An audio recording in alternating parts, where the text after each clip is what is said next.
A história começa com o protagonista tentando fugir, mas aí atravessam a mão dele com uma espada, e ele começa a gritar de dor. A mulher que está atrás dele, com um olhar mortal, diz que se ele ousar resistir, vai matá-lo. Ela pergunta o que os humanos estão fazendo na floresta, mas como o cara não responde, a elfa, já bolada, força ele a falar. Nosso protagonista grita que o nome dele é Shibata Kouzuki, e que Shibata é o sobrenome e Kouzuki o primeiro nome. Ele fala que tem 24 anos, é solteiro e trabalha em escritório. Ele também diz que o hobby dele é jogar jogos de sobrevivência no PC e que a rotina diária dele inclui dar uma volta pelo bairro à noite. Também menciona que, quando recobrou os sentidos, estava de pé na beirada da floresta e realmente não sabe onde está. A elfa começa a suspeitar dele. Kouzuki diz que entrou na floresta procurando comida e água, e acendeu uma fogueira porque esperava encontrar alguém que o ajudasse. O protagonista diz que, em outras palavras, ele estava na merda, mas a elfa pergunta se ele realmente acha que ela vai acreditar nessa história furada. O protagonista diz que é verdade, mas quando ele se vira, vê que a garota é uma elfa sombria muito gata. A elfa dá um chute na cara dele, e o protagonista pergunta por que ela o chutou. A elfa responde que o chutou porque ele tentou seduzi-la ao comentar sobre o tom de pele dela, de elfa sombria, e que ele deve se lembrar disso. Ainda com uma espada cravada na mão, o protagonista diz à elfa que ela poderia ter dito isso com palavras, em vez de chutar, e a chama de selvagem. A elfa sombria, por outro lado, ameaça e pergunta como ele ousa chamá-la de violenta, selvagem, e se é isso que ele está ouvindo. Depois, a elfa pergunta onde ele está olhando, e o protagonista, bancando o machão, pergunta o que aconteceria se ele dissesse que estava olhando para a personalidade dela. A elfa diz que ele é um cara sincero, e que gosta disso, então rapidamente tira a espada da mão dele e pergunta de novo o que ele está fazendo ali. Nosso protagonista responde que não sabe, já que, quando percebeu, estava parado em um deserto e se pergunta como isso aconteceu. Kouzuki começa a contar como chegou até onde está e diz que, quando olhou para o céu, a primeira coisa que notou foi outro planeta ocupando cerca de 30% do céu visível e um planeta semelhante à Lua do tamanho de seu punho. A elfa diz que esses são Oráculo e Ramik. A elfa diz que ele realmente não tem ideia de onde está, e diz que eles estão em Rizu, no continente Pensu, e na fronteira do deserto de Omit, na Floresta Sombria. Aqui nos é contada a história de como nosso protagonista chegou a este novo mundo. No primeiro capítulo do mangá, em um flashback, vemos nosso protagonista no deserto, se perguntando onde está. Rapidamente, ele procura nos bolsos seus pertences. Dos bolsos, ele tira seu smartphone, a chave de sua casa, e também sua carteira, dizendo que tem 2 bilhetes de 10.000 ienes e um ticket. O protagonista diz que, com esse dinheiro, pelo menos poderá pegar um táxi ou algo assim, e se encontrar uma cidade, poderá voltar para casa. Mas ele rapidamente percebe que esse plano só funcionaria se ele estivesse na Terra, e mais precisamente, em algum lugar do Japão, então ele se joga no chão, deprimido. Kouzuki pensa que essa não seria uma situação ruim se isso fosse um jogo, e que, se fosse um jogo, tudo estaria bem. Mas essa é a realidade, então ele se pergunta como poderia estar feliz. Kouzuki pensa que, pelo menos por enquanto, não há nenhum animal perigoso à vista, mas ele não sabe o que encontrará à noite, e, por mais que ele olhe, claramente isso não é a Terra, e ele não sabe que tipo de monstros poderia encontrar, já que nada faz sentido. Ele também menciona que, em primeiro lugar, deveria priorizar a água, mas depois diz que não deveria fazer isso, já que isso é o que sua intuição, desenvolvida por jogar esses jogos de sobrevivência, diz. Ele também diz que não chegará a lugar nenhum se concentrar apenas em uma coisa e que seria um otário se fizesse isso, então ele pensa que o primeiro passo é garantir um abrigo seguro. Com esse objetivo em mente, ele diz que, felizmente, acabou em uma floresta densa e não no meio do nada. Ele pensa como se estivesse jogando Minecraft e que, se este mundo fosse um jogo, provavelmente construiria um abrigo em um pilar. Mas antes disso, ele encontra algumas pedras e começa a bater uma contra a outra para criar algo. Quando ele termina, uma pedra fina se solta, e ele fica feliz porque fez uma faca de pedra. Algo como uma faca pode ser muito útil quando se trata de explorar. Com isso, o protagonista decide entrar na floresta, e, depois de passar por várias coisas, encontrou uma área um pouco aberta, onde não há pegadas de animais ou marcas de garras nas árvores, e ele se pergunta se seria uma boa base por enquanto. Ele também diz que deveria se mover enquanto ainda é dia. Depois de um tempo, ele pega no chão alguns galhos, folhas secas, e uma vara flexível. Com a faca de pedra, ele conseguiu fazer um buraco no pedaço de madeira. Depois, pensa em usar o cadarço da calça para amarrar a vara flexível como uma corda, e com isso conseguiu criar um arco de fogo, uma ferramenta conhecida para criar uma fogueira. Depois de um tempo, ele consegue gerar algumas faíscas, mas as faíscas se apagam, então ele tenta de novo. Depois de um tempo, o fogo desapareceu, e ele tentou mais uma vez. Em uma das tentativas, o arco se quebrou, então ele tenta de novo. Ao cair da noite, nosso protagonista está feliz porque finalmente conseguiu acender a fogueira, mas também surgiu outra preocupação, ele está com fome. Kouzuki fica irritado, se perguntando por que tem que passar por todas essas paradas de sobrevivência, sem nada além da amarga solidão. Ele não pediu por isso, então ele começa a dizer que deveria ter recebido alguma habilidade trap, daquelas que se ganha normalmente quando se é invocado para outro mundo. Mas agora ele tá morrendo de fome, então amanhã ele vai ter que procurar água e comida. Nesse momento, ele pensa que, se isso fosse um jogo, ao pressionar a tecla I, sairia um menu de criação na fogueira. E, como se fosse mágica, algo saiu da fogueira, eram passos para criar coisas, e o protagonista fica surpreso, pois isso é tipo um menu de criação. Ele pensa em soltar a tecla I, e o menu de criação desaparece. Depois, ele pensa em pressionar a tecla de novo, e o menu de criação reaparece. O protagonista pensa que tudo que ele viu parece ser real. Kouzuki se pergunta se isso aconteceu porque ele pensou em pressionar uma tecla. Então, ele tenta pensar em outra tecla, como se fossem jogos de sobrevivência, que normalmente é a tecla Tab, e do nada apareceu um menu de inventário. Kouzuki ficou feliz, já que apareceu o que ele estava pensando. No menu de inventário, ele também pode ver seu status, mas decide tocar na aba para ver os processos de criação, já que deveria ser capaz de acessar isso sem precisar de mais nada. Kouzuki fica feliz de novo, pois há todo um menu de criação, e com isso ele poderá fazer qualquer ferramenta, aumentando suas chances de sobrevivência. Ele também nota que tudo isso é como um jogo de sobrevivência e que agora não precisa ter medo de nada. Então, ele se pergunta o que deve fazer primeiro. Ele pega um pau e uma pedra, e se pergunta se é suficiente ter os objetos nas mãos para usar o menu de criação.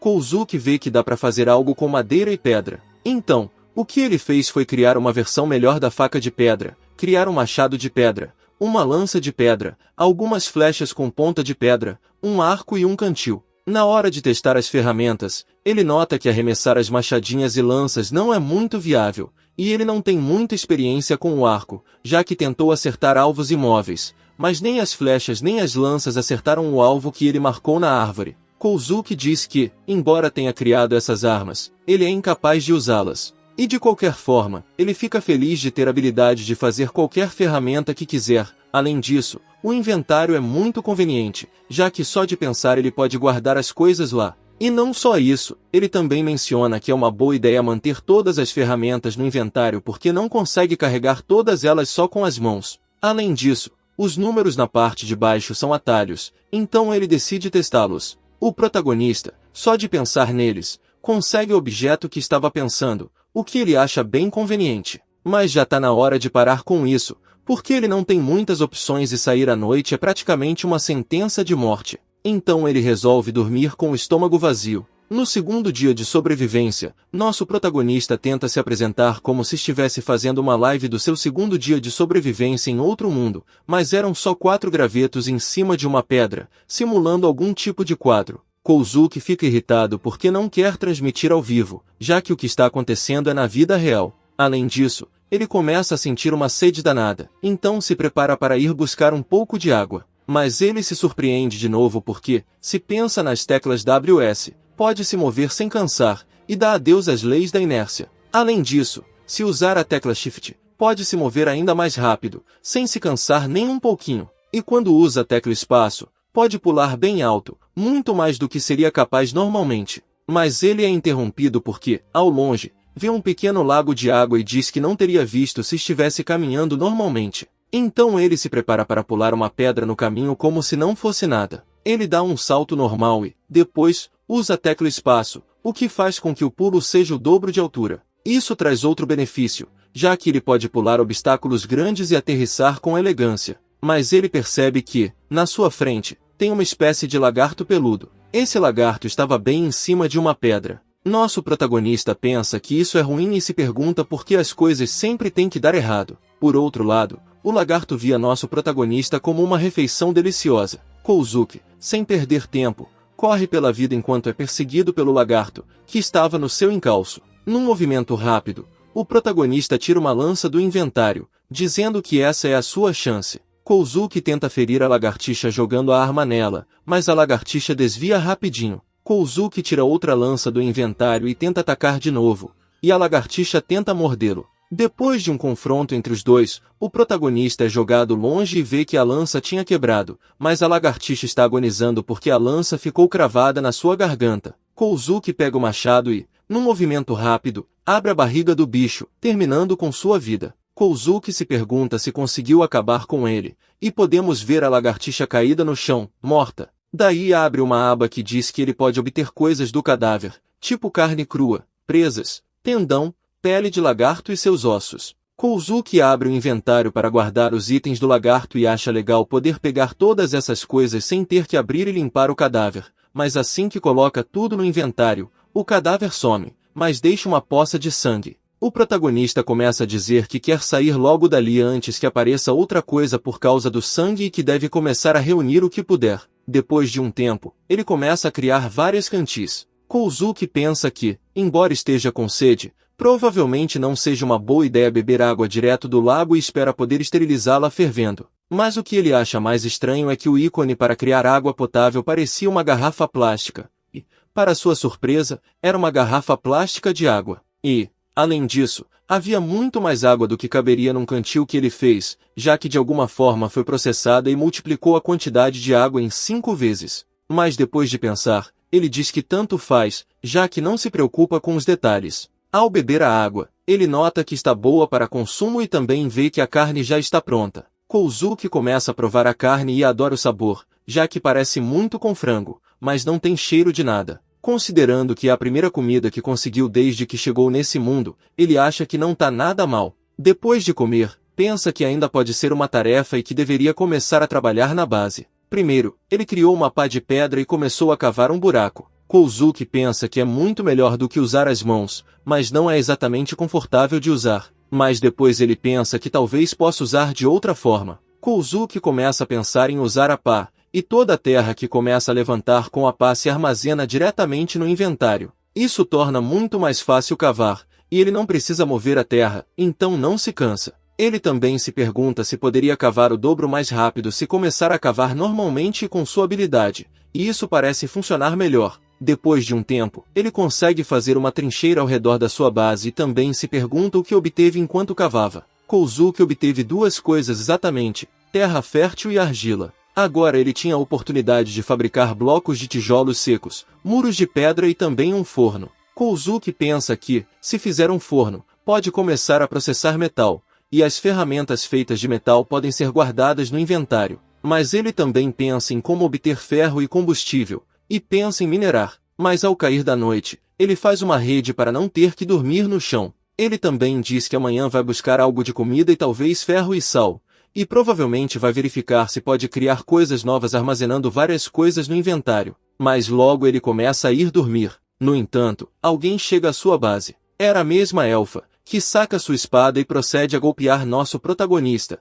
Aqui acaba o flashback de como o protagonista chegou à floresta, e a elfa diz que acredita nele porque não acha que ele seja um humano desse mundo. Então ela começa a invocar o espírito da vida, e o protagonista fica assustado porque não sabe o que é essa bola de luz verde. Ao tocá-la, ele consegue curar completamente a ferida na sua mão. Kozuki diz que se sente como se estivesse numa fonte termal, e isso é sensacional. Por outro lado, a elfa diz que parece que o espírito da vida gosta dele. Nosso protagonista pergunta se isso significa que ele poderá usar magia, mas a elfa diz que isso não significa que ele tem aptidão para magia, e além disso, ela sente que ele não tem nenhum traço de magia, o que desanima completamente o protagonista, já que ele perdeu as esperanças da magia. A elfa diz para ele segui-la, e o protagonista pergunta por quê. Ela responde perguntando se ele quer esperar até aparecer outra besta ou prefere encontrar outro elfo da aldeia e ser morto na hora. Então é melhor que ele seja seu convidado. O protagonista diz que vai com ela de boa.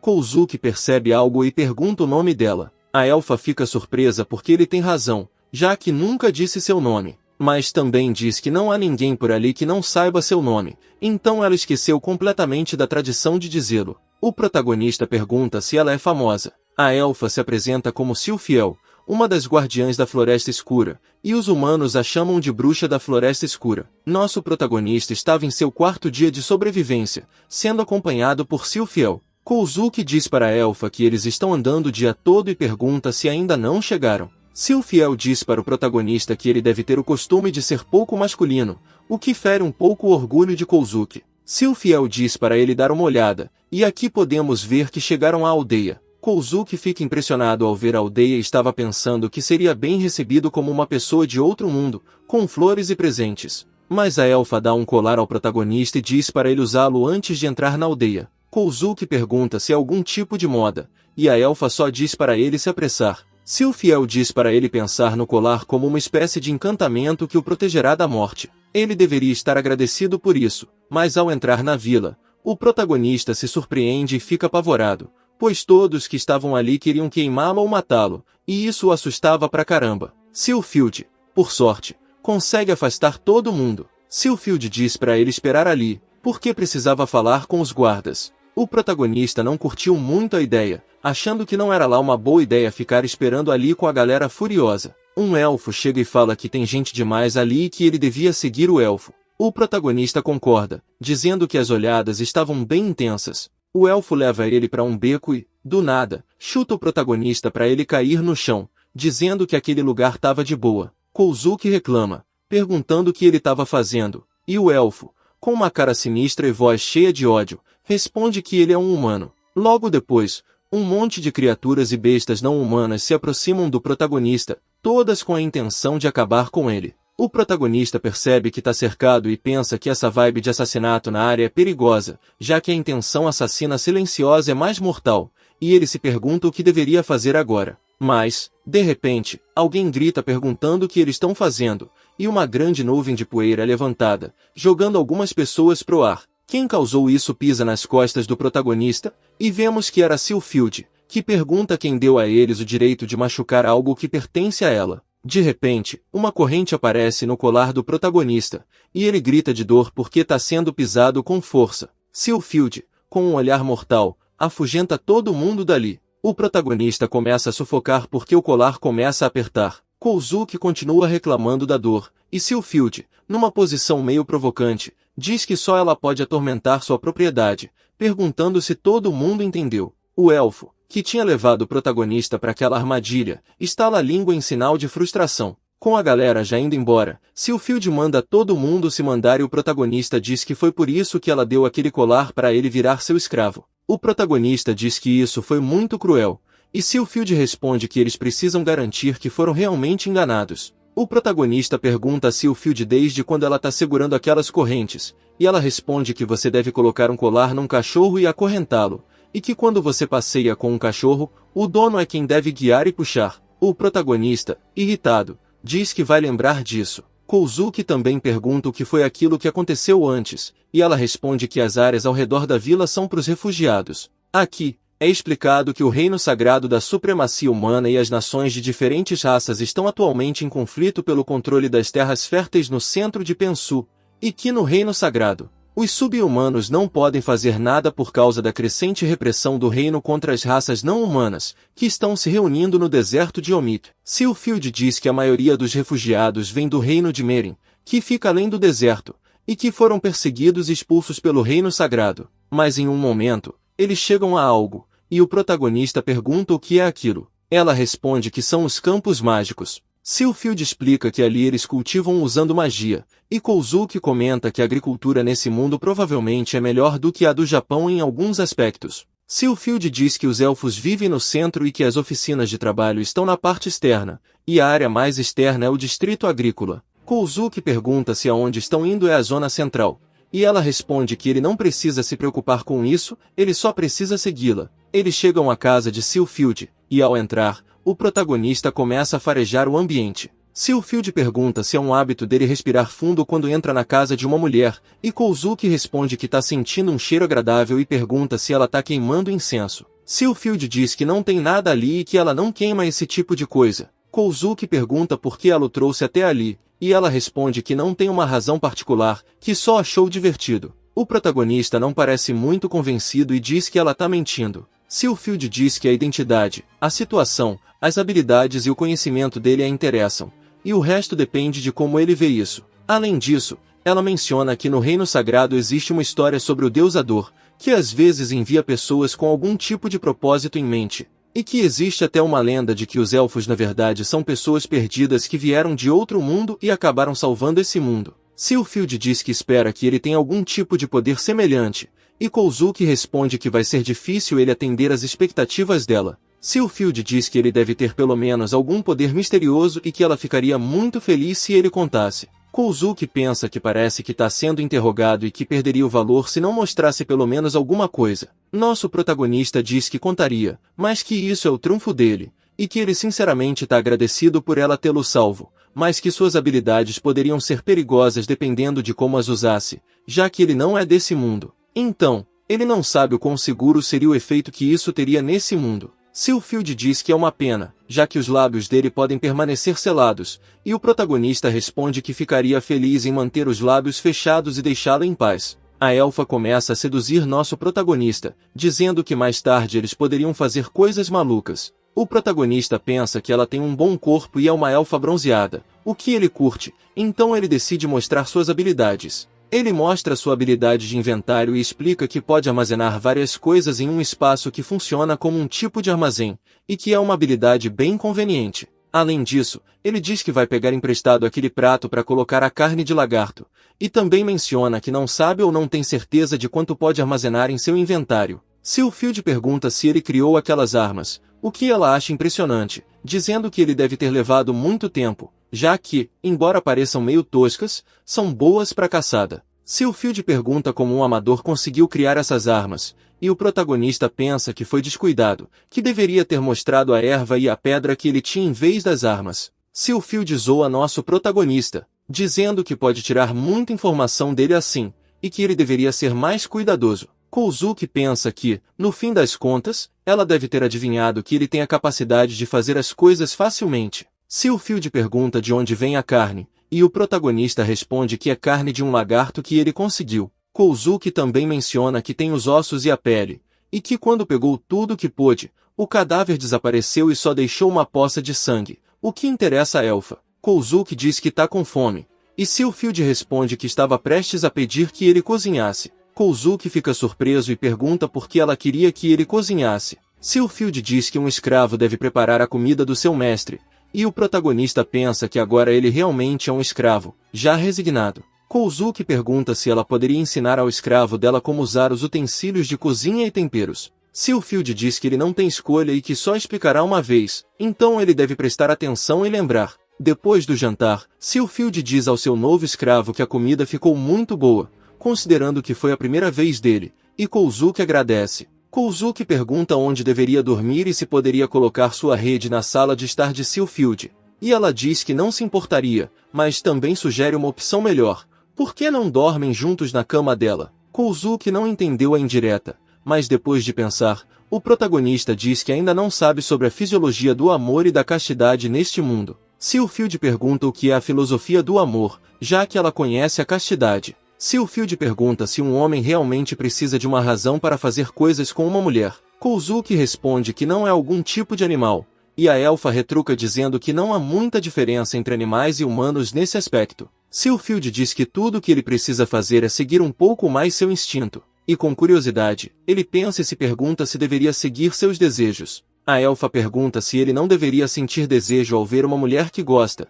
e Kozuki responde que não será um cara sem vergonha, que não vai se aproveitar de uma refeição que foi preparada para ele. Silfi, envergonhada, pergunta o que ele quer dizer com refeição preparada, e Kozuki explica que é vergonhoso um homem não reconhecer, pelo menos, os avanços de uma mulher, e que é um ditado para isso. Já no quarto, nosso protagonista deita a elfa na cama e pergunta se há algum tipo de etiqueta que os elfos seguem que ele deveria saber. Ela responde que não sabe, porque é uma donzela. Silfi diz que não tem amigas que possam falar sobre essas coisas, então Kozuki diz que ele vai seguir a própria etiqueta e está ansioso por isso. Silfi diz que, antes de começar, mesmo sendo uma guerreira acostumada com a dor, Pede que ele seja gentil, já que ela é uma donzela, afinal de contas. E o protagonista diz que vai fazer o melhor que puder. O dia está amanhecendo, e esse já seria o quarto dia de sobrevivência do nosso protagonista nesse novo mundo. Na noite passada, eles tiveram um momento quente juntos, tanto Kozuki quanto Sylphie.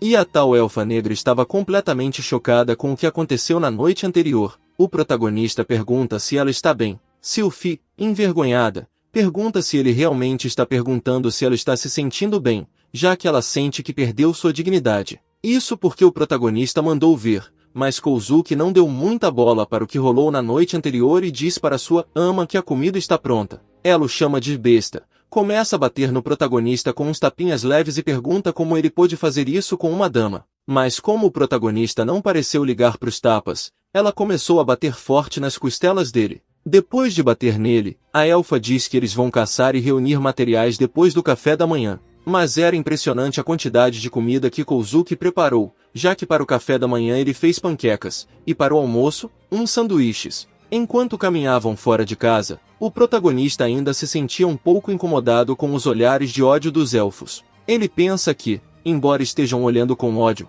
não dizem nada e ficam calados porque têm medo de Sylphie. No caminho, eles encontram o elfo que tentou matar o protagonista, e a elfa negra diz que ele se chama Nate. Sylphie diz que ele não precisa se preocupar com ele, e Kozuki diz que se alguém ousar ir contra sua mestra, vai se arrepender. Nate realmente odeia o protagonista, por isso, ao chegar a uma zona de construção, o protagonista pergunta o que estão construindo. Sylphie responde que estão construindo um lugar para os refugiados, e também servirá como proteção contra o exterior. Kozuki diz que isso faz sentido. Enquanto entram na floresta, Sylphie diz ao protagonista que é claro que faz sentido, já que todos querem um lugar para ficar e ter algo para comer. Ela também pergunta se ele se lembra do que disse antes sobre os fugitivos e menciona que no Reino Bernard era um lugar que costumava ser usado para fazer trocas, mas desde que o Reino Sagrado tomou o lugar, os refugiados não podiam fazer nada além de obedecer. Kozuki diz que isso é muito injusto e também diz que é normal que isso aconteça depois de perder um conflito.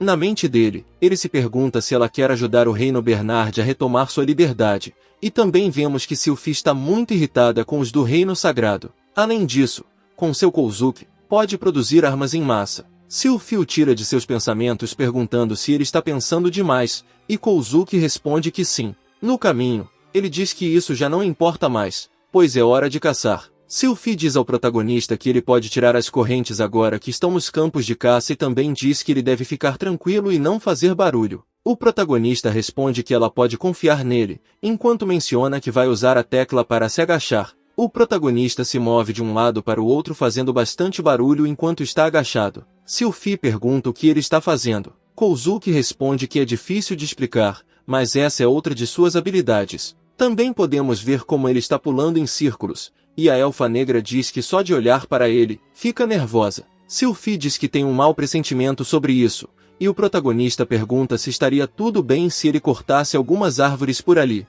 Sylphie diz que ele pode fazer isso, mas teria que deixar a madeira secar por meses antes de usá-la para alguma coisa. E Kozuki diz que é isso mesmo, mas tem outra coisa em mente. Ele diz tudo isso enquanto acessa o menu para tirar seu machado de pedra. Depois de dar alguns golpes leves na árvore, a elfa pergunta se ele realmente pode cortar uma árvore dessa maneira. De repente, a árvore cai. Sylphie fica impressionada com o que acabou de acontecer. Kozuki se pergunta se essa é a árvore que ele cortou, já que todos os galhos haviam sido removidos. Além disso, a madeira estava seca e tinha pelo menos uns 15 metros de comprimento. Além de que era uma árvore torta, e isso parece um tronco completamente reto. A elfa pergunta o que ele acabou de fazer, consternada com a situação. O protagonista diz que essa é outra de suas habilidades, e Sylphie diz que está prestes a enlouquecer, mas o protagonista usa outra de suas habilidades e armazena toda a madeira em seu inventário. Kozuki diz que todas as coisas que ele obteve ao derrubar a árvore estavam organizadas corretamente em seu inventário, e parece que ele pode processar todos os materiais diretamente de seu inventário. Kozuki diz a Sylphie que quer continuar cortando algumas árvores por um tempo, mas a elfa o questiona, dizendo que ele não pode cortar qualquer árvore que veja por aí, mas apenas as que ela escolher. Depois de um tempo cortando árvores, o protagonista conseguiu cerca de 50 troncos. Com essa quantidade, ele não terá problemas com madeira por um tempo, mas parece que a mais impressionada era a Sylphie, já que ele conseguiu essa quantidade em tão pouco tempo. Depois podemos ver todas as árvores que o protagonista havia cortado, e ele diz que já tem madeira suficiente por enquanto e que é hora de coletar algum ouro. Sylphie diz que eles poderiam ir para as montanhas, mas enquanto caminhavam e inspecionavam a área, Sylphie percebeu algo perto deles, e aqui podemos ver uma cena meio grotesca. Kozuki diz que pode ouvir vagamente algo gritando e que é um perdedor, mas a elfa o questiona, falando em voz baixa, e depois diz que eles têm que parar de perder tempo e se concentrar. Sylphie sai correndo enquanto o protagonista segue, e ao chegar a um certo lugar, o protagonista nota uma criatura enorme. Aqui podemos ver algo parecido com um gafanhoto ou uma barata devorando um animal, e o protagonista diz que tem o tamanho de uma minivan. Kozuki diz que se esse tivesse sido o primeiro monstro com o qual se deparou, provavelmente estaria morto agora. Sylphie diz para ele tomar cuidado com o abdômen e o protagonista pergunta se é venenoso, mas também nota como a elfa já havia ido embora. Aqui podemos ver como a elfa investe contra um inseto e o fere gravemente, o que impressiona o protagonista, mas ele também dá um passo para trás, já que o monstro queria atravessá-la com seu ferrão. Kozuki se prepara para atirar com seu arco e também pensa como se estivesse em um jogo de sobrevivência, que se pensar em um segundo clique pode apontar diretamente. E assim vemos como ele consegue acertar sua flecha direto no abdômen do monstro. Sylphie, vendo uma oportunidade, avança com sua espada e consegue cortar o pescoço do inseto. Sylphie faz outro movimento e finalmente termina com o inseto. O protagonista ficou impressionado com os movimentos da elfa. Depois de cortar a cabeça, o protagonista pergunta se venceram, e a elfa responde que sim. Ele pergunta a Sylphie se isso é comestível e ela diz que provavelmente não deveriam comer, já que sua glândula venenosa e seu abdômen valem alguma coisa, embora talvez possam cortar as pernas, temperá-las com um pouco de sal e depois fervê-las. O protagonista pergunta se as pernas são comestíveis, e ela responde que a carne é dura, mas talvez possa usá-las para o arco. Kozuki pergunta se deve colocá-lo em seu inventário, e o Sylphie diz que não pode, já que precisa levar o corpo e reportá-lo à aldeia. O protagonista toca no monstro e ele desaparece completamente no inventário. Podemos ver as partes do inseto, como as pernas, as antenas, a cabeça, o abdômen e a perna traseira. Aqui descobrimos que esse tipo de criatura se chama Gizma. Sylphie fala que esse monstro é nativo do deserto e o protagonista fica surpreso, questionando o que um monstro desses está fazendo aqui na floresta. Sylphie comenta que a razão pela qual ela estava angustiada pode ser real. Ela pergunta ao protagonista se ele lembra quando falou dos refugiados e também menciona que muitos desses refugiados morreram por causa desse monstro. Aqui vemos uma imagem com milhares de Gizmas. Kozuki entende e diz que, em outras palavras, eles têm se multiplicado demais. Ela responde que não pode dizer que não viu com seus próprios olhos, mas nenhum refugiado chegou há 2 anos, então provavelmente há uma grande quantidade desses monstros no deserto procurando comida. Sylphie diz que é hora de sair, pois outros Gizmas e monstros começarão a aparecer, e agora estão muito dentro das montanhas. Kozuki pensa que teve sorte, já que estava quebrando pedras no deserto, e se um daqueles monstros o atacasse, ele já estaria morto. Vemos nosso protagonista no rio minerando minerais e consegue encontrar tanto areia de rio quanto um mineral conhecido como magnetita, mas ele também está congelando. Ele precisa de todos esses materiais porque precisa criar uma mesa de trabalho e já conseguiu uma boa quantidade de areia magnética, então começa a fabricar o resto no seu forno. Primeiro, ele precisa do essencial para criar a mesa de trabalho, começando pelos pregos, mas também se pergunta quantos terá que fazer para poder criá-la. A mesa de trabalho é considerada uma mesa de craftel, mas não como as tradicionais, pois precisa de 10 troncos, 40 pregos, um parafuso e uma caixa de ferramentas básicas para sua criação. O protagonista menciona que tem 20 partes de aço e 10 partes mecânicas, e depois os pregos estão nas partes mecânicas. Ele está mais intrigado com sua habilidade de craftel, pois é capaz de criar qualquer coisa sem realmente saber como fazer. O protagonista diz o ditado de que enquanto a ama trabalha, o servo deve descansar confortavelmente, e depois comenta que isso é um monte de lixo, já que ela não voltou desde que disse que ia verificar o perímetro. Mas, de repente, ele consegue o último material para criar a mesa de trabalho e rapidamente a faz. Kozuki fica feliz, pois levou um bom tempo e normalmente isso é algo que se faz no primeiro dia, mas quando a mesa aparece, ele fica confuso e um pouco desapontado, pois esperava algo mais. Depois pensa que tudo isso é natural, já que veio de um forno simples. Então começa a revisar o que pode fazer com a mesa de trabalho e, Como no Minecraft, aparece a lista de tudo que pode craftear nela, mesmo sem ter todos os materiais. Mas nosso protagonista se foca em algo específico, pois está apenas procurando uma besta e rapidamente busca os materiais necessários. Ele diz que por enquanto só pode fazer a besta improvisada e a regular, mas também se pergunta como fazer um mola de aço, já que não aparece nem no forno simples nem na mesa de craftel como fazer e se pergunta se precisa melhorar a mesa. Aqui vemos como se encontra a opção de mesa de trabalho melhorada e, ao clicar, nota que precisa de vários EMS para craftear a mesa de trabalho e se pergunta por que essas opções estão aparecendo de repente e se deve cumprir certas condições para desbloquear essas opções. O protagonista busca na aba de seu inventário para encontrar uma pista e vemos que na seção de inventário aparecem duas novas opções. O protagonista, sem pensar, clica em uma dessas novas abas e vê que é uma lista de estatísticas e habilidades que ele possui, e ele está no nível 6, além de ter várias habilidades que pode aprender. Kozuki se pergunta se havia algum conceito de níveis e parece que obtém um status quantificado. Além disso, são habilidades onde se investem pontos para adquirir outras habilidades. Também mostra que ele tem 6 pontos para melhorar habilidades ou adquirir novas habilidades. Aqui mostram todos os detalhes de cada habilidade e o protagonista diz que pode escolher 5 habilidades produtivas e 8 de fortalecimento corporal e não consegue decidir. Ele também se pergunta como usar essas habilidades, mas acaba clicando na outra nova opção e vê que era a seção de conquistas. Aqui há vários sinais de interrogação que ainda não servem para nada, mas ele percebe que na aba de conquistas diz primeira mesa e isso explica que agora ele pode melhorar várias mesas de trabalho e objetos. Além disso, as estatísticas, habilidades e conquistas agora estão disponíveis no menu. Kozuki diz que, depois de tudo, ao criar a mesa de trabalho, conseguiu desbloquear as melhorias, mas também aparece uma conquista que diz primeira união e isso se deve ao fato de que nosso protagonista conseguiu ter relações com um membro do sexo oposto pela primeira vez e recebeu 10 pontos de resistência e estamina. O protagonista, muito envergonhado, diz ao sistema para parar com isso e que, além disso, não foi a primeira vez que teve relações e também se pergunta quantos são esses 10 pontos, já que seu status não mostra esses valores. Mas ele também obtém outra conquista que diz que conseguiu alcançar o clímax com sua parceira e o dano ao sexo oposto aumentou em 10%. Kozuki fica muito irritado, pois parece que o sistema de conquistas está zombando dele e ele nem pode usar o bônus que recebeu. Justo nesse momento, Silfield chega e pergunta por que ele está fazendo caras engraçadas, e nosso protagonista quase perde a alma de tanto susto. Silfield diz que se ela fosse um monstro, o protagonista estaria morto agora.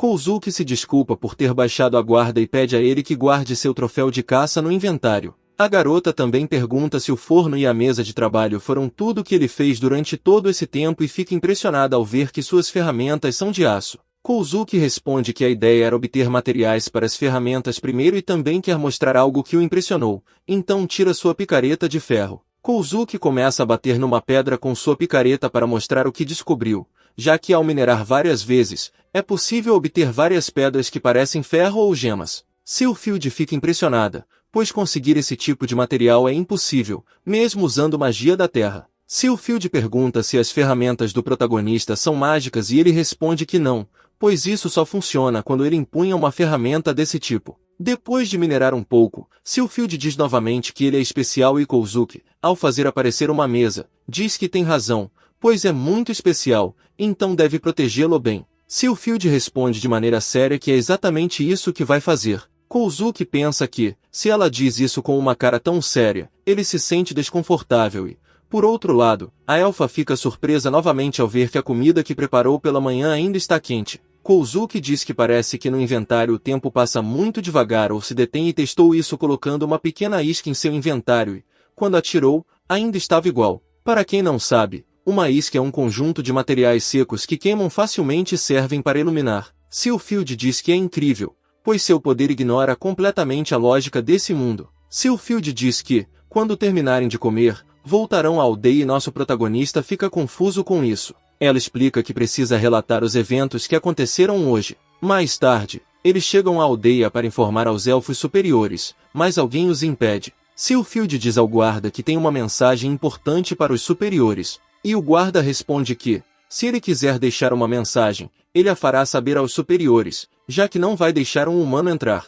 Silfield diz que não tem tempo para conversar com ele, e o protagonista segue. O guarda a detém e diz que ela deve esperar, já que aquele lugar não é para humanos. Isso irritou bastante a garota, então, sem mais nem menos, ela manda ele sair do caminho e dá um soco forte na cara dele, fazendo-o voar. Sylphild avisa que da próxima vez que ele fizer uma piada dessas, vai eliminá-lo. Sylphie diz ao protagonista que eles devem continuar o caminho, e Kozuki responde que tudo bem, enquanto pensa que nunca deve irritar Sylphild. Depois de percorrer o corredor, eles chegam justo na sala onde estão os elfos superiores, e o protagonista fica surpreso ao ver a sala. Um dos elfos superiores diz que estava se perguntando quem estava causando tanto alvoroço, mas vê que é Sylphild. Aqui, vemos que um grupo de mulheres compõe os elfos superiores, e uma delas comenta que para alguém como Sylphie, que odeia os anciãos, é raro vê-la aparecer 2 dias seguidos. Uma das elfas superiores diz que amanhã, com certeza, choverão lanças por causa desse evento,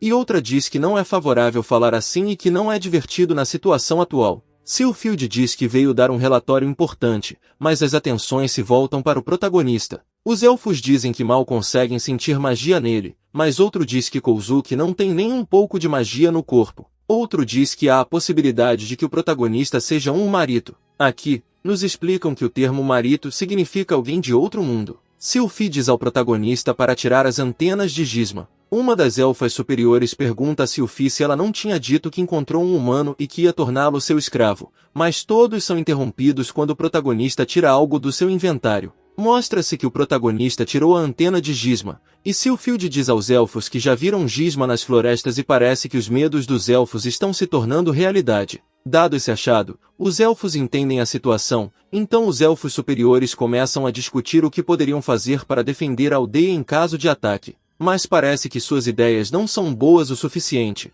já que também terão que informar aos refugiados que devem evacuar a área até que a barreira esteja pronta, e para isso teriam que chamar o representante dos refugiados para discutir isso à noite. Kozuki pensa que não há motivo para os elfos eliminarem os refugiados, e embora pareça desumano abandoná-los, ainda é questionável. Uma das elfas superiores se dirige à elfa escura, chamando-a de Sylphie-chan, e falando sobre o protagonista, dizendo que queria tê-lo porque é bastante útil. Sylphie pede para não a chamarem assim novamente. Mas a elfa também menciona que o protagonista e ela fizeram coisas doidas na primeira noite e o elogia por ser tão rápido. Isso deixa o protagonista e a garota, especialmente Sylphild, corados de surpresa. A elfa escura, envergonhada, pergunta em que baseia essa afirmação, e a elfa superior diz que quando uma mulher aceita um homem, a qualidade de sua magia muda um pouco. Sylphild fica muito envergonhada, enquanto os outros elfos começam a zombar dela, fazendo-a ficar ainda mais constrangida. A conversa então entra em um tema mais sério,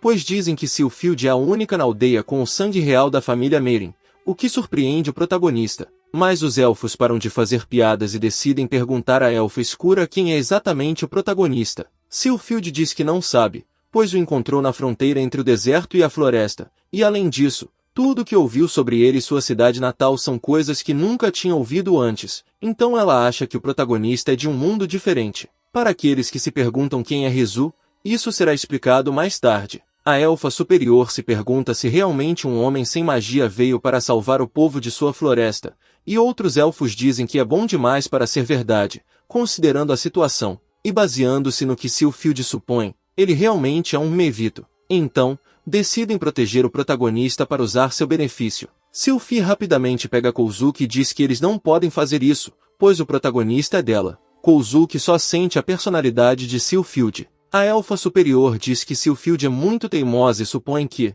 já que ela foi tão longe a ponto de dar-lhe sua castidade, não pode obrigá-la a ir embora. Sylphild agora quer afastar o protagonista dela, enquanto os elfos supervisores pensam que, embora seja um homem de outro mundo, ele ainda é um humano na aparência. Então, não será fácil aceitá-lo, e portanto devem deixá-lo fazer o que for necessário para ser aceito, pois se der certo, a aldeia e os refugiados estarão protegidos. A elfa superior pergunta a Sylphild se ela entende a situação, e depois de dar um forte golpe no protagonista, ela diz que entende. A elfa superior diz que o protagonista será o servo de Sylphild e será uma vantagem, pois poderão usar sua força também, mas isso só será se Kozuki puder mostrar seu valor. Sylphild diz ao protagonista que é hora de ir, mas os elfos superiores perguntam o nome dele. Ele responde que seu nome é Ibata Kozuki. Os elfos superiores pedem a ele que cuide bem de Sylphie, pois ela é uma garota muito descuidada. Kouzuki responde enquanto se afasta que fará isso durante o tempo que puder.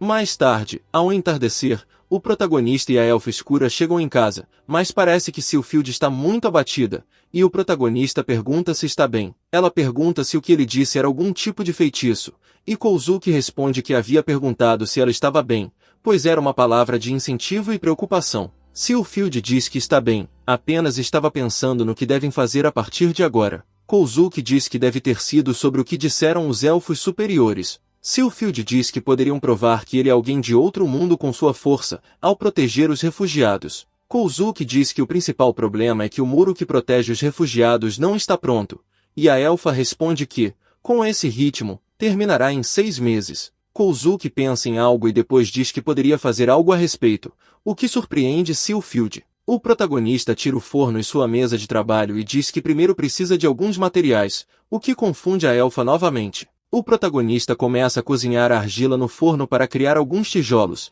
e depois diz a Sylphie que não tinha contado tudo sobre suas habilidades, então agora mostrará como funcionam, enquanto tira um bloco de madeira. O protagonista coloca um bloco de madeira no chão, algo que não mencionei é que cada bloco tem aproximadamente 1 metro de altura. Então, podemos ver como o protagonista começa a colocar vários blocos, criando assim uma parede. Sylphild fica atônita com a velocidade de construção do protagonista. Kouzuki diz que com a madeira que tem, construir um muro será fácil. Vemos que o protagonista mostrou a Sylphie a construção e o posicionamento dos blocos. Kouzuki diz que a parede que fez com madeira equivale a 6 troncos e o tijolo que colocou para assar já está pronto, mas também se pergunta se deve fazer uma besta. Sylphie ainda está impressionada com a parede que o protagonista construiu e realmente sente como se fosse madeira quando toca o muro. O protagonista tira de seu inventário 2 tipos de bloco e diz à elfa que, se ela quiser construir uma barreira, recomendaria usar tanto o bloco de tijolo quanto o bloco de muro de pedra.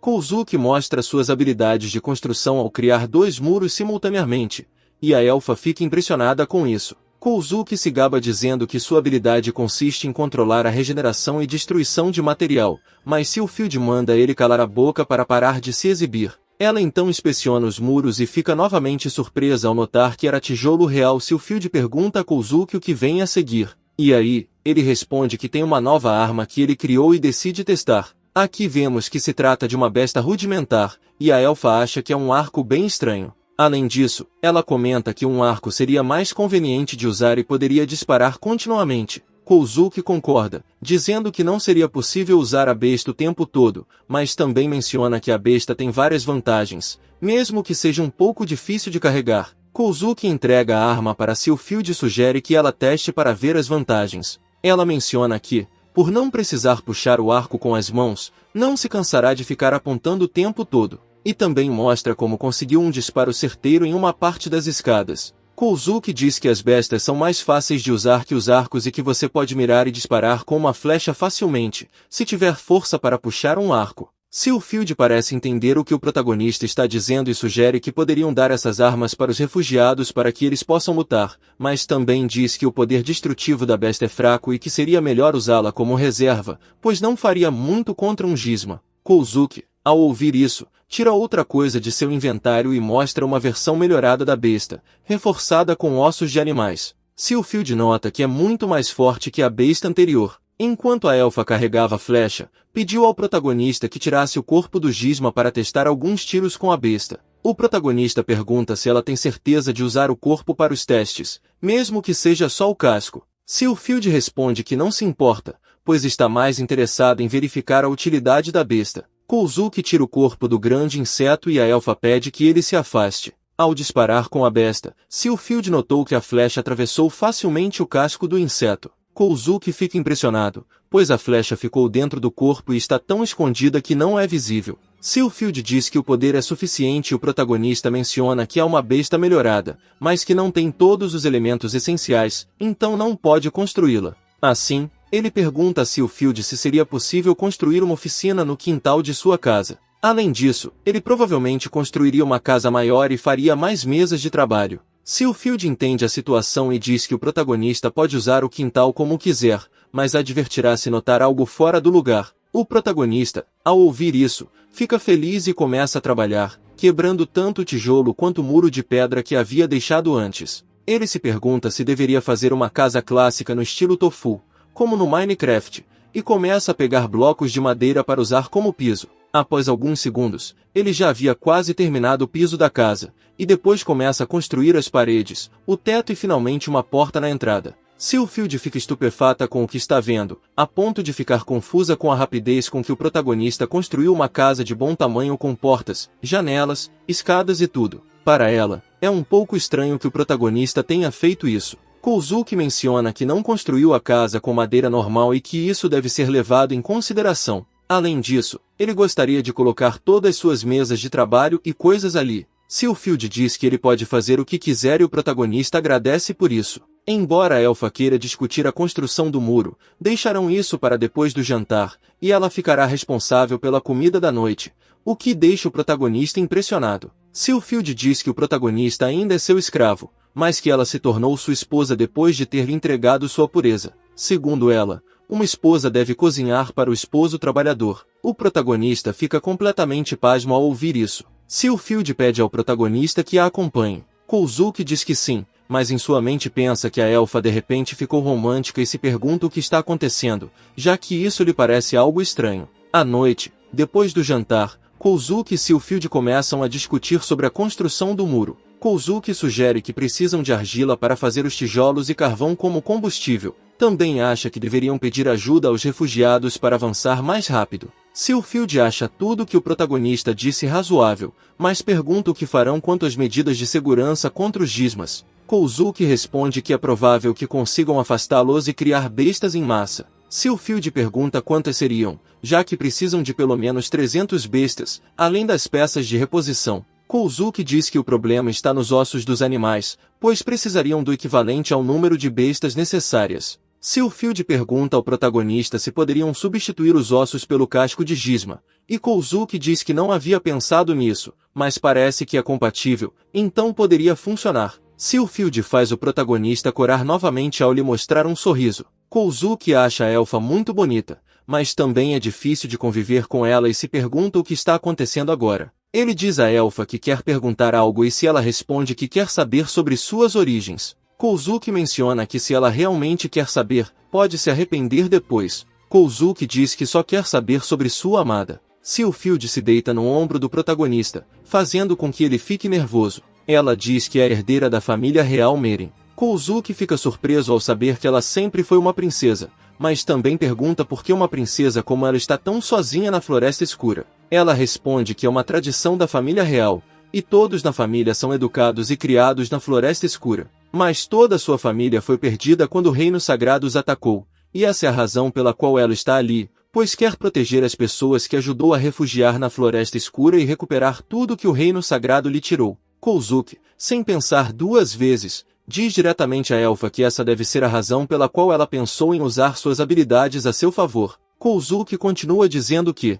como ele é um marionete que apareceu na difícil situação dos elfos da Floresta Escura, ele deve salvá-los e que com sua ajuda ele poderia recuperar o reino Merin se usasse seu poder. E é por isso que ele não relatou às anciãs sobre ela e lhe deu sua castidade. Sylphild diz que tudo o que o protagonista disse é verdade, mas, para surpresa dela, Kozuki diz que não se importa, pois ela não lhe deve nada. Se ela não o tivesse encontrado por acaso na floresta, provavelmente ele não teria sobrevivido. Kozuki finaliza dizendo que ficará com ela até poder pagar sua gentileza por salvá-lo, ou pelo menos até ela querer que ele faça isso. Isso surpreende e faz Sylphild corar tanto que parece que está derramando lágrimas de felicidade. Ela chora nos braços do protagonista, e ele a consola. Kozuki diz que às vezes pode ser um pouco desconfiado, mas Sylphild pede para ele não dizer isso. Eles se aproximam e se dão um beijo terno, mas esse beijo terno se transforma em carícias, e as carícias se transformam em outra noite de atividades malucas. No dia seguinte, no quinto dia de sobrevivência do nosso protagonista, vemos que ele e a elfa já tinham acordado. Sylphild diz a ele para esquecer tudo o que aconteceu na noite anterior. Kozuki diz que vai esquecer e também esquecerá que Sylphild o mimou tanto nas noites. Sylphild, muito irritada, começa a pegar o amigo do protagonista e o força a esquecer o que aconteceu na noite anterior. O protagonista, muito dolorido, grita para que ela se esqueça disso e por favor, solte-o, pois vai arrancá-lo. A elfa continua ordenando que ele vá e prepare um café da manhã mais tarde. Em um armazém dos elfos, Sylphild vai pegar algumas coisas e oferece ao elfo responsável pelas pedras preciosas que o protagonista havia obtido anteriormente como pagamento. Assim, eles conseguiram 8 barris de vinho com mel, 8 sacos de farinha e 4 frascos de sal. Sylphild diz ao protagonista para guardar tudo em seu inventário. E esse aí continua fazendo isso enquanto caminhavam. Nosso protagonista pergunta à elfa para onde eles estavam indo, e Sylphild responde que vão falar com os mediadores dos refugiados. Eles vão perguntar como foi a última conversa com os anciãos, assim terão uma ideia do que está rolando. Depois de chegarem na área dos refugiados, muitos ficam assustados com a presença do protagonista, mas outros só querem eliminá-lo para ele se mandar. Uma garota ciclope chama alguém, pois a princesa havia chegado. A gente conhece um homem touro chamado Danan, e ele cumprimenta a elfa com respeito, chamando-a de Sua Alteza. Sylphild já tinha avisado antes que não queria ser chamada assim, mas Danan diz que não importa o que ela diga, ele vai continuar chamando-a assim, porque ninguém pensa diferente depois de vê-la vestida de forma tão imponente. Sylphild dá um puxão de orelha nele e manda reunir as principais pessoas que vieram falar sobre as medidas contra os Gisma. Danan, antes de ir reunir os anciãos, olha com desprezo pro nosso protagonista. Kouzuki diz à elfa que ele dá muito medo, mas Sylphild explica que a esposa de Danan foi eliminada pelos humanos e ele também perdeu 2 filhos no deserto de Omid. O protagonista acha uma pena, mas pergunta se foi uma boa ideia trazê-lo. Ela responde que, se ele seguir as instruções dela, vai ficar bem. Além disso, ela diz que ele deve ter em mente que nunca o abandonará. O protagonista também promete que nunca vai abandonar Sylphild, e ela fica feliz ao ouvir isso. Mas, ao fundo, os refugiados ficam surpresos ao ver um escravo rindo. Sylphild anuncia a todos os refugiados que tem lenha e comida para eles. Pode ser que não seja suficiente para encher a barriga de todo mundo, mas deve dar para todo mundo se alimentar. Ela então faz um sinal para o protagonista tirar tudo do inventário. Enquanto Kouzuki tira tudo, Sylphild diz que tem carne de Gisma, então é bom trazer um coador. Por outro lado, eles ficam chocados ao ver o protagonista tirando toda a comida do nada. Enquanto a comida é distribuída, Sylphild manda todo mundo começar a cozinhar a carne e alimentar primeiro as crianças. Danan, ao chegar, se pergunta o que está rolando, porque parece que estão fazendo um festão. Ele então diz a Sylphild que já reuniu os representantes dos refugiados. O protagonista e a elfa vão para a tenda onde estavam os representantes. Sylphild pede desculpas por ter reunido todo mundo tão de repente. Os anciãos perguntam como podem ajudar a elfa. Sylphild quer falar sobre os insetos gigantes, já que os anciãos informaram isso ontem. Os representantes dizem que os anciãos falaram que ou eles entram na floresta ou ficam para lutar. Sylphild fica irritada porque os elfos ainda não vão liberar as pedras espirituais para criar a barreira. Ela pergunta ao ancião o que mais disseram, e eles respondem que só ativariam a barreira do muro se ele fosse construído a tempo. Sylphild diz que é a mesma história que ela já tinha ouvido. Sobre a construção do muro, Kouzuki é a chave, então a elfa decide apresentá-lo a todos. Ela o pega pelo braço, apresenta Kouzuki e diz que ele se tornou seu escravo, mas como ele também deu a sua castidade, além de ser seu mestre, agora ele também é seu marido. Tanto o protagonista quanto todo mundo na tenda ficam surpresos com a apresentação. Se você assistiu até aqui, deixe seu like e se inscreva no canal, ative as notificações para mais vídeos como esse e compartilhe para todos seus amigos.